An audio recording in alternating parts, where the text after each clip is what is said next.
9 बम दिल्ली से जयपुर की तरफ रोडवेज बस में चले, जयपुर में आकर साइकिल के पिछले स्टैंड पर बैठ गए और जयपुर के मंदिरों के पास जाकर के वहां जो लोग थे उनमें से 8 बम ने बोला कि अगर आप बुरा नहीं मानो तो हम फट लें। बजरंगबली के मंदिर में आए हुए दर्शनार्थियों ने बम को कहा कि अब आप आ ही गए हो तो फट लीजिए। बम फट लिए, 80 लोग मर गए, 176 लोग अपाहिज हो गए, घायल हो गए। और एक बम ने कहा कि मेरा फटने का मन नहीं है, इसलिए पुलिस को सूचना कर दी बम ने।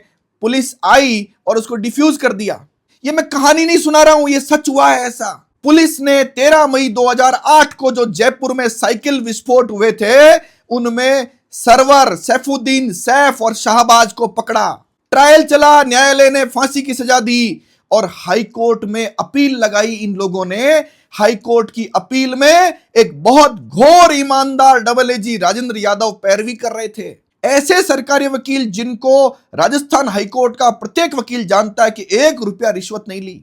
अगर वो पैरवी करते तो आतंकवादियों को फांसी पर लटकाना तय था। लेकिन तभी कुछ कैरेक्टर आते हैं, उनको लगता है कि हमारे कुछ मित्र नाराज हो जाएंगे तो वो एक षड्यंत्र रचते हैं। वो षड्यंत्र प्रत्येक राष्ट्रवादी तक पहुंचना जरूरी है।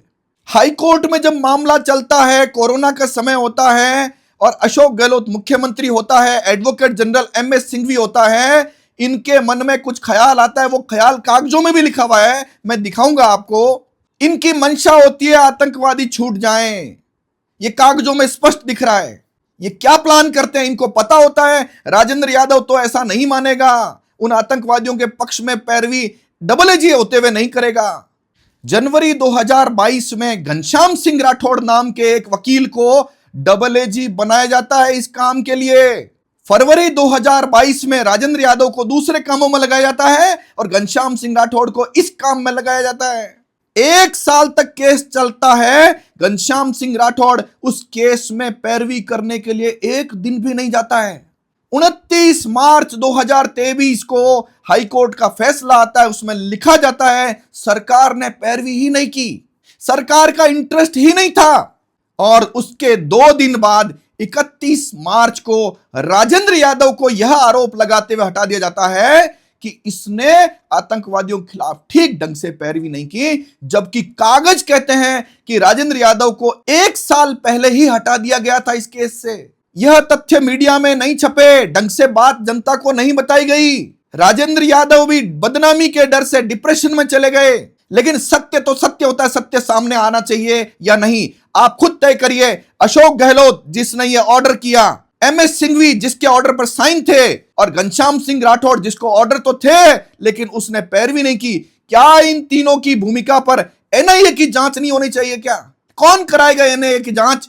यह सरकार बदलने के बाद जो सरकार आई, जोगाराम पटेल कानून मंत्री बने, भजनलाल शर्मा मुख्यमंत्री बने, बीजेपी की सरकार आने के बावजूद भी उसी MS सिंघवी को, जिसको अशोक गहलोत ने लगभग 200 करोड़ रुपए का राजकोष से भुगतान किया था, बीजेपी ने भी उसी MS सिंघवी को अपने मामलों में वकील बना लिया।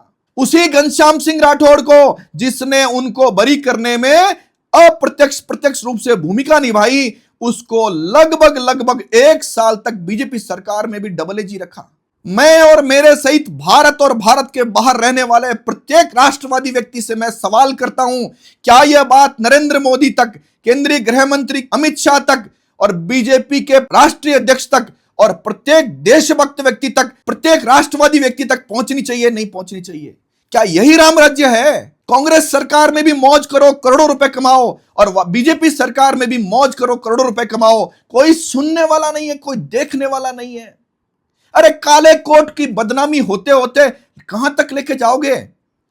नए बच्चे जो वकालत में आ रहे हैं उनसे तो आप AIBE एग्जाम दिलाते हो, लेकिन क्या बार काउंसिल के लोगों को या जो सरकार में डबल एजी रहते हैं उनको भी एक बार ऐसा कोई एग्जाम दिलाओ जिनका चेक करो DNA, जिससे पता लगे कि यह देश की बात आई तो देश के साथ खड़े होंगे, चाहे कोई भी नेता कुछ कहे, चाहे कोई एडवोकेट जनरल कुछ कहे, चाहे कोई जज कुछ कहे। ऐसा मेरा मानना है। जय हिंद, जय भारत।